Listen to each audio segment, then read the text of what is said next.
Welcome sa Cloudy Movie Recap. Ang pelikulang ikukwento natin ngayon ay ang Cosmo Ball. Halina't simulan na natin.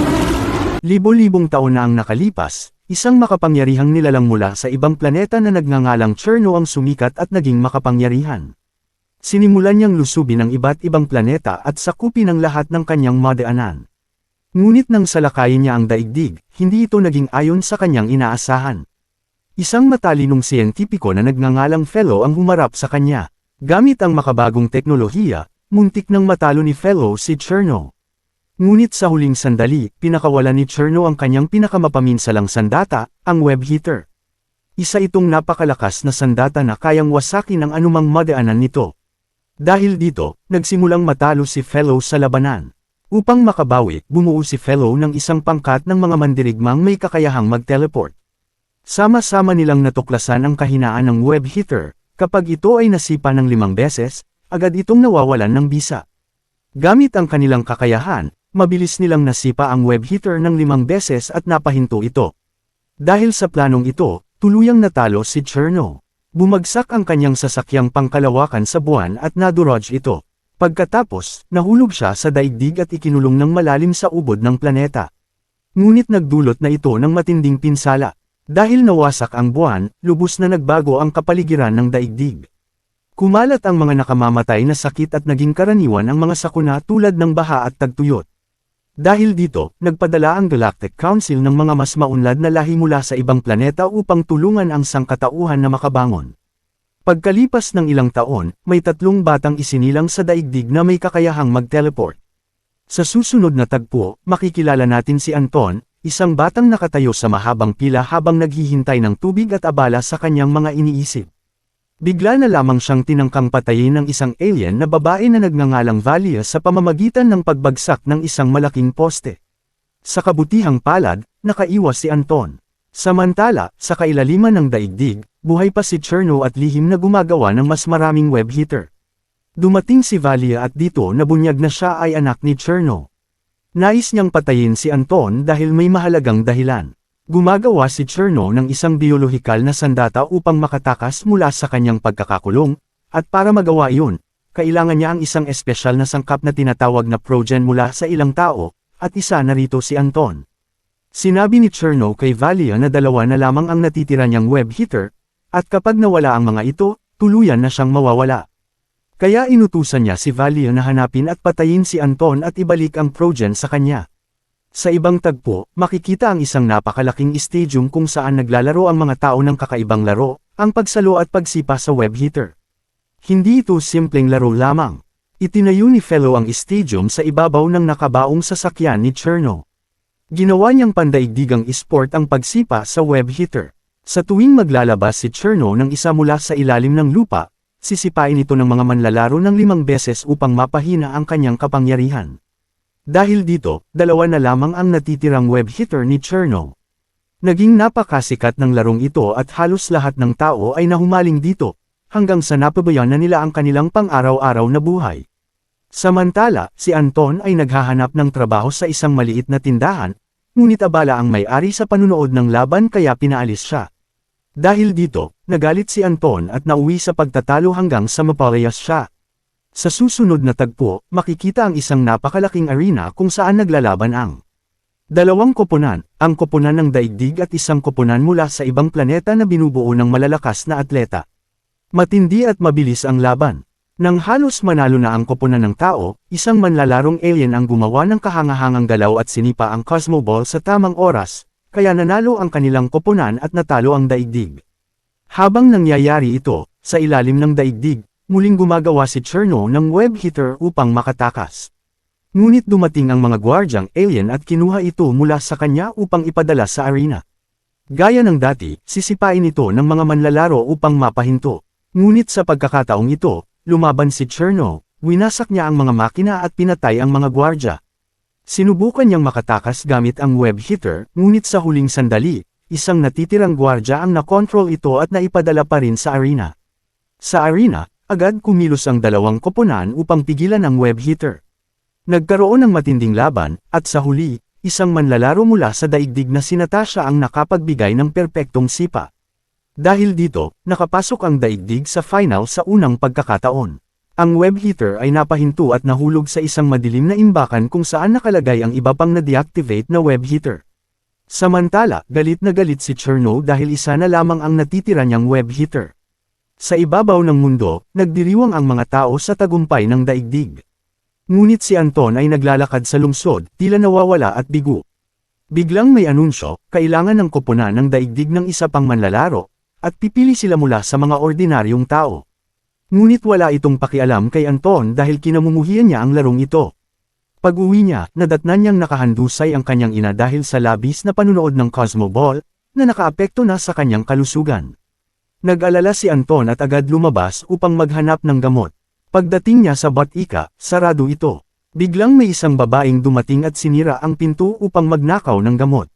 Dahil wala siyang ibang magawa, sumunod si Anton at kumuha rin ng gamot. Ngunit dumating ang mga pulis kaya napilitan silang tumakas at nagtago sa isang basement. Doon, ipinakilala ng babae ang sarili bilang si Ana. Sinabi nitong galit din siya sa Cosmo Ball, at natuwa si Anton dahil pareho sila ng nararamdaman. Nag-usap sila at mabilis na naging magkaibigan. Ngunit nang umalis si Anton, ibinunyag ni Ana ang kanyang tunay na pagkatao, siya pala si Valia, anak ni Cherno. Lahat ng ginawa niya ay bahagi ng plano upang mapalapit kay Anton at makuha ang kanyang DNA. Gamit ang DNA ni Anton, gumawa si Cherno ng serum at sinubukang paandarin ang kanyang sandata, ngunit bigla rin itong tumigil. Dahil dito, lalo siyang nagalit at napagtanto na may kulang pa. Kaya inutusan niya si Valia na patayin si Anton at kunin ang kailangan niya. Samantala, pag-uwi ni Anton, nadatnan niya si Fellow at ang kanyang grupo na naghihintay sa kanya. Ipinaliwanag nila na may kakayahan siyang mag-teleport at nais siyang kunin bilang ika-4 na manlalaro ng daigdig. Sa una ay tumanggi si Anton, ngunit pumayag din ng mangako si Fellow na gagamutan ang kanyang ina. Nagsimula ang kanyang pagsasanay sa stadium. Isang araw, may nagbigay sa kanya ng isang aparato at sinabing gustong makipagkita ni Ana. Nang magkita sila, sinubukan ni Ana na mapalapit sa kanya at binigyan siya ng isang maliit na piraso ng kahoy. Sinabi niyang kung ihuhulog niya ito sa arena, masisira ang laro at makakabalik siya sa normal na buhay. Bago magsimula ang laban, lihim itong ginawa ni Anton. Ngunit habang tumatakbo ang laban, hindi siya kumikilos at kinukutsa siya ng mga tao. Ipinakita ni Fellow na ang mga bola ay hologram lamang para sa ensayo at ipinaliwanag ang tunay na panganib ng web heater, isa itong sandatang enerhiya na hindi kayang sirain, kundi pansamantalang mapipigilan lamang sa pamamagitan ng 5 sipa. Ibinunyag din niya ang buong kasaysayan ni Cherno, na dati itong siyentipiko ngunit na humaling sa kapangyarihan, gumawa ng mapanganib na sandata, at sinubukang sirain ang maraming mundo. Sa huli, natalo siya at ikinulong sa ubod ng daigdig, sa ilalim mismo ng stadium. Paminsan-minsan, sinusubukan niyang makatakas gamit ang web heater, ngunit dinadala ito ng mga sistema papunta sa arena kung saan ito pinipigilan ng mga manlalaro sa pamamagitan ng 5 sipa. Sa puntong ito, sa ika-8 minuto at 47 segundo, nagtanong si Anton kay Fellow ng isang seryosong tanong. Kung patuloy na umaatake at pumapatay si Cherno ng mga sundalo gamit ang web heater, bakit hindi na lang siya patayin? Nagbigay si Fellow ng nakakagulat na sagot. Hindi nila siya maaaring patayin. Kapag ginawa nila iyon, sesabog ang barko ni Cherno, at ang pagsabog na iyon ay kayang wasakin ang mismong mundo. Sa sandaling iyon, nakatanggap si Fellow ng mensahe. May isang web heater na darating sa stadium sa loob ng 1 minuto. Sa ika-9 minuto at 5 segundo, nang marinig ito, biglang may naalala si Anton na nakakatakot. Ang piraso ng kahoy na may lason na lihim niyang inilagay sa stadium. Kapag ito ay na-activate, maaaring mamatay ang lahat ng naroon. Hindi na siya nag-aksaya ng oras at agad na umalis. Mabilis niyang pinuntahan ang lugar kung saan niya iniwan ang kahoy, ngunit nakita niyang nagsimula na itong gumana. Kumakalat na ang impeksyon, at unti-unting nalalason ang buong stadium. Samantala, sa ika-9 minuto at 26 na segundo, inutusan ni Fellow ang lahat ng manlalaro na pamwesto. 15 segundo na lang at darating na ang web heater. Sa arena, sinubukan ni Anton na bigyan ng babala ang lahat, ngunit walang nakinig sa kanya dahil abala ang lahat sa panunood ng laro. Sa wakas, nasabi rin niya kay Fellow ang katotohanan. Agad sinubukan ni Fellow na pigilan ang impeksyon gamit ang kanyang makabagong teknolohiya, ngunit hindi ito gumana. Eksakto sa sandaling iyon, pumasok ang web heater sa stadium at nagsimulang mabasag ang safety glass dahil sa matinding pressure. Bago pa lumala ang sitwasyon, agad na inilikas ni Fellow ang lahat mula sa arena. Biglang may lumabas na malalaking high-tech na makina sa paligid ng stadium at kinulong ang web heater mula sa lahat ng panig. Kasabay nito, may isang mag-asawa na natrap sa kanilang sasakyan dahil sa mga nakal-alasong baging na kumakalat sa lugar. Nang makita ito ni Natasha, agad siyang tumulong ngunit hindi niya sila napalaya. Lalong lumala ang sitwasyon nang magsimulang sirain ng mga infected na baging ang mga control device, at unti-unting nawawala ang control sa web heater. Sinamantala ito ni Cherno at muling nakuha ang kontrol. Nakawala ang web heater at nagsimulang magdulot ng matinding pagkasira. Isang manlalaro mula sa koponan ng Amazon ang sumipa rito at nabago ang direksyon, ngunit ngayon ay papunta ito kay Natasha.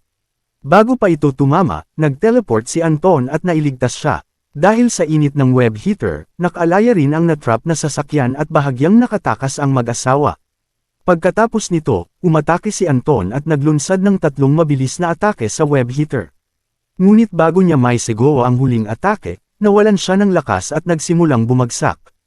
Nasalo siya ni Natasha sa ere at ligtas siyang naibaba. Samantala, patuloy pa rin ang pananalanta ng web heater hanggang sa isang manlalaro na nagngangalang Ple mula sa koponan ng Earth ang nagbigay ng huling sipa, at tuluyang na-deactivate ang web heater. Nang makita ito, labis na nasaktan si Cherno.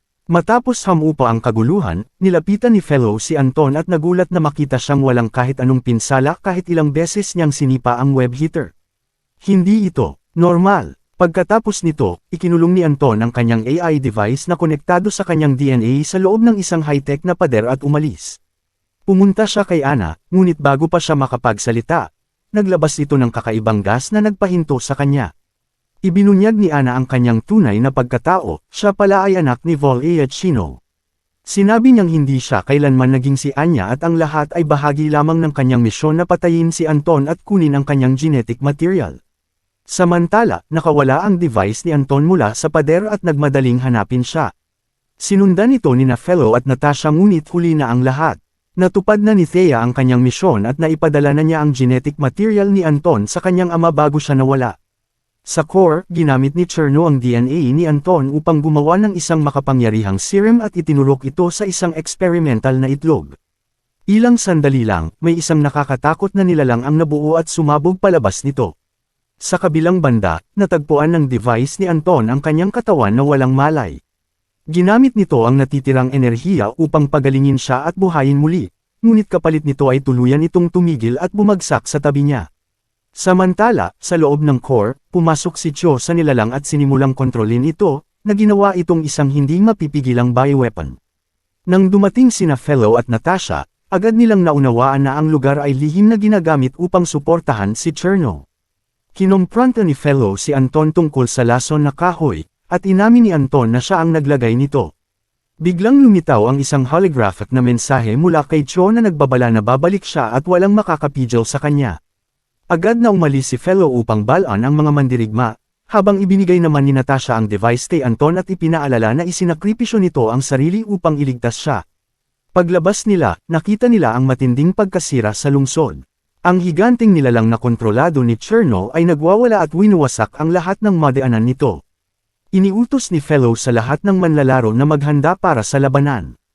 Kasabay nito, nagsimulang lumikha si Cherno ng mas maraming web hitters gamit ang nilalang. Ibinunyag ni Fellow sa buong mundo ang katotohanan, ang inaakalang laro ay isa palang nakamamatay na sistema upang pigilan ang mga sandata ni Cherno. Nagbabala siya na babagsak ang napakaraming web hitters sa mundo na parang ulan. Bagamat nagpanik ang mga tao, tiniyak ni Fellow na maaari pa rin silang lumaban at manalo. Samantala, puno ng pagsisisi si Anton at nasa bahay lamang habang iniisip ang kanyang mga pagkakamali. Lumapit ang kanyang ina at sinabing kailangan siya ng buong mundo. Dahil dito, naunawaan ni Anton ang kanyang responsibilidad. Nakipag-ugnayan si Fellow sa Galactic Council upang humingi ng tulong, ngunit bago pa sila makakilos, pinakawalan na ni Cherno ang napakaraming web hitters papunta sa Earth. Kahit ang hukbo ng Galactic Council ay nabiguring pigilan ang nilalang. Sa lungsod, laganap ang kaguluhan habang bumabagsak ang mga web hitter at sinisira ang mga gusali. Sa wakas, nagpasya si Anton na kumilos. Kumonek siya sa kanyang device at pinangalanan itong Mowgli. Naging tunay silang magkapareha at nagsimula siyang tumulong sa mga tao, inililigtas ang maraming buhay. Sa isang pagkakataon, tinamaan siya ng web hitter ngunit hindi siya nasaktan, sa halip, naglabasan ng apoy sa kanyang katawan, tanda ng pagbabago sa kanya. Bumalik ang kanyang device at bumuo ng proteksyon sa kanya.